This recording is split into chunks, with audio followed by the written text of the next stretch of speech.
They say there are two sides to every story. Consider both before you form an opinion. Easier said than done. Look at the conflict in Ukraine. One side is dominating the global narrative, the other side has been proclaimed the villain. I'm talking about NATO and Russia. And while there's a solid case against Russia here, this story too has another side. And as the tellers of the story, we must dwell on and reflect it. Vladimir Putin's aggression is being called out, and rightly so. Invading a sovereign country cannot be justified. But what led the world to the point of this invasion? Leaders in Moscow say they are the aggrieved party. They are the victims of NATO's eastward march, and they're only acting in self-defense. Here's why. Over the past 25 years, NATO has been creeping closer to the Russian border. Former Soviet states have become NATO members. This military alliance has technically absorbed the entire security belt of Moscow. Russia sees this expansion as a provocation. It hurts their security interests and won't end well for both sides, they said. The warnings were clear. NATO ignored them. Call it their myopia or arrogance. They downplayed Moscow's concerns, kept proceeding with new rounds of expansion until things blew up in Ukraine. Did NATO push Ukraine into this war? Hello and welcome to Gravitas Plus. I'm Palki Sharma Upadhyay, and today I want to discuss why NATO cannot escape the blame for what's unfolding in Ukraine. First things first, what is NATO? The North Atlantic Treaty Organization, a security alliance between North America and Europe. It was formed after the Second World War. The goal, they say, was to protect democratic freedom. On the 4th of April 1949, the North Atlantic Treaty was signed. This treaty was simply an anti-Soviet accord aimed at countering any future aggression by the USSR. It established a new balance of power in Europe. It promised all members collective security. That's a core principle laid out in Article 5 of the NATO Treaty. It obliges member states to protect each other in case of a war. It says an armed attack against one ally will be an attack on all allies. Meaning, if one NATO nation is attacked, all NATO nations will retaliate. This allowed NATO members to pool and share their military resources. They built efficient defense capabilities, but there was more to NATO than just defense. It was an alliance of liberal countries, an engine of democratization that was supposed to promote common values and interests, also push back against the rise of communism.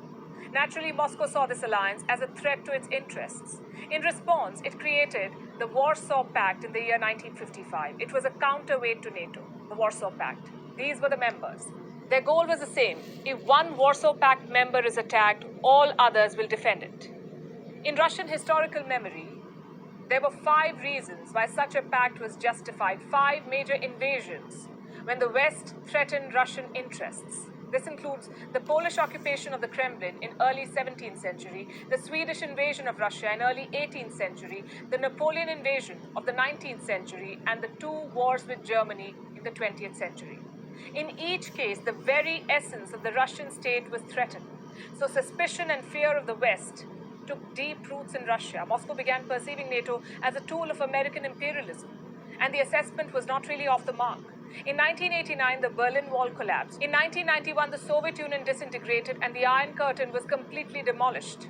Europe's regional order hinged on one question: should Germany align itself with the US and NATO, or should it join the Russians through the Warsaw Pact? The US government, under George H.W. Bush, made an offer to Russian President Mikhail Gorbachev. It suggested if Germany became a NATO member, NATO would stop expanding, not 1 inch eastwards. No new members. Today, the US says it made no such promise, that no such deal was ever struck, but hundreds of memos, meeting minutes, and transcripts from US archives indicate otherwise. Nevertheless, Moscow bought the offer. It demolished the Warsaw Pact in the hope that the West would follow suit, that NATO too would be dissolved. But that never happened. NATO refused to cease operations. And to add insult to injury, they kept the door for membership open. Russia saw it as a stab in the back, and NATO kept pushing the dagger deeper. Look at this map. NATO started out with 12 founding members, but since the Soviet Union fell, it has radically expanded eastwards. In 1999, Poland, Hungary, the Czech Republic joined NATO. In 2004, there was another wave of expansion. 7 Central and Eastern European nations were made NATO members. Some of them were former Soviet republics. In 2009, Albania and Croatia joined NATO. And the most recent entries were Montenegro and North Macedonia. both situated in Russia's backyard. It does not end there. As of 2021, NATO officially recognized 3 more aspiring members: Bosnia and Herzegovina, Georgia, and Ukraine. Last we checked, NATO was also in talks with Sweden, Finland, and Serbia for membership. So to put it simply, much of Eastern Europe, which once used to be part of the Soviet Union, has now joined NATO, and this happened despite Russia's protests and warnings.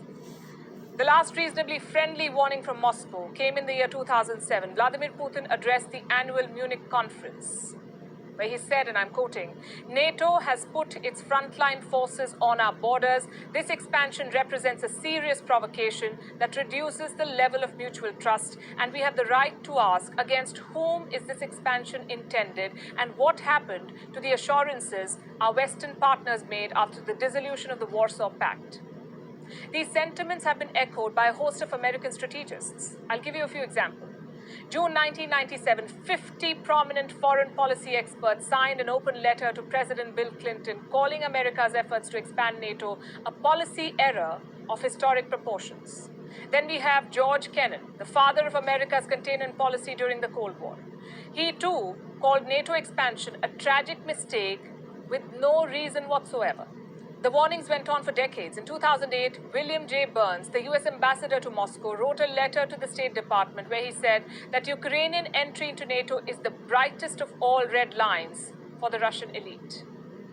He said that even Putin's sharpest critics at home consider Ukraine's entry a direct challenge to Russian interests. It does not end there. This is Robert M. Gates. He was the defense secretary in the Bush and Obama administrations. He wrote in his memoir that trying to bring Georgia and Ukraine into NATO was truly overreaching. Then we have Strobe Talbot, a former Deputy Secretary of State. He described the Russian perception in a similar way, how they consider NATO as a vestige of the Cold War, and point out that if the Warsaw Pact was disbanded, why did the West not dismantle NATO? So several voices in the Western world had warned that Russia's protests have merit and that NATO expansion could spell serious trouble. Yet, successive American administrations paid no heed to these warnings. They kept widening NATO's security umbrella. Now here's the thing. Trying to safeguard the sovereignty of a country is laudable indeed, but inviting a state right on Russia's border into an anti-Russian alliance is provocation. Ukraine is a sovereign country and has every right to want to join the NATO. But what's in it for the NATO? Why did they push for it? Their moves completely disregard the historical baggage between NATO and Russia. Many Russians were traumatized by the disintegration of the Soviet Union. In an instant, they lost 1/3 of their territory, half of their population, and most of their military might. They found themselves much weaker before Western unity. They felt that an unjust settlement had been imposed on them, and it was done in their moment of maximum weakness and vulnerability. So they looked at any state leaving Russia's sphere of influence as both a strategic loss and a matter of national humiliation. When we analyze why Ukraine was attacked, all of this needs to be taken into account. Does this justify the war? Absolutely not.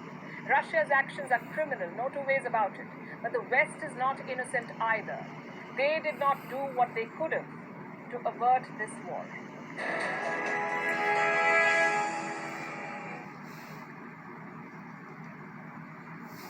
For centuries, the Seminole tribe is called Florida home. Today, they want to thank an hour-long telephonic conversation with Turkish President Erdogan, Russian President Vladimir Putin has once again set conditions for ending Moscow's invasion into Ukraine. Let's tell you about them now. The Kremlin says that Putin told Erdogan that Russia will only halt its military operation if Ukraine stops fighting and Moscow's demands are met. Russia calls its assault a special military operation. It has uprooted more than 1.5 million people in what the United Nations says is the fastest growing refugee crisis in Europe since World War II. Erdogan urged his Russian counterpart to declare a ceasefire in Ukraine, open humanitarian corridors, and sign a peace agreement. NATO member Turkey shares a maritime border with Russia and Ukraine in the Black Sea and has good ties with both. Ankara has called Russia's invasion unacceptable and offered to host talks, but has opposed sanctions on Moscow.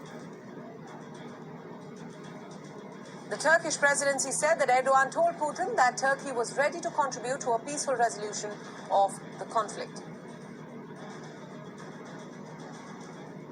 Let's tell you once again our top story at this hour. In an hour-long telephonic conversation with the Turkish President Erdogan, the Russian President Vladimir Putin has once again set conditions for ending Russia's invasion into Ukraine.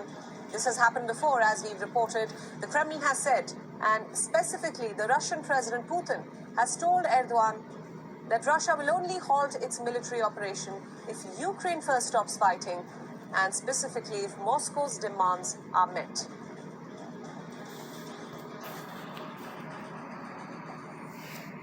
Wion World is One is now available in your country. Download the app now and get all the news updates on